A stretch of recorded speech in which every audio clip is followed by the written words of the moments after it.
stress, bailes, trauksme, izdegšana. Kāds tam visam sakars ar subliminal.lv?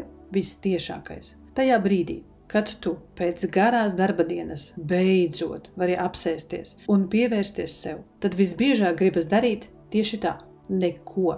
Subliminālu klausīšanās nomierina, palīdz sakārtot iekšējās pagātnes traumas, palīdz atgūt fokusu, dzīves prieku, palīdz iemīlēt sevi un vispārīgi pozitīvi ietekmēt tavu zemapziņu. Turpinot darīt neko. Tikai atver mājaslapu subliminal.lv, izvēlies sev piemērotāko subliminālu un klausies. Tava zemapziņa visu izdarīs tavā vietā. Starp citu, subliminālus tu vari klausīties, vadot automašīnu, strādājot gandrīz jebkuru darbu, pat vakarā skatoties TV vai lasot grāmatu. Un, protams, arī guļot miegā. Klausoties subliminālus, tava zemapziņa sāk darboties pēc taviem noteikumiem, un iekšējās trauksmes un baiļu sajūtas pamazām sāk atlaist. Sīkāk par visu lasi subliminal.lv mājaslapā.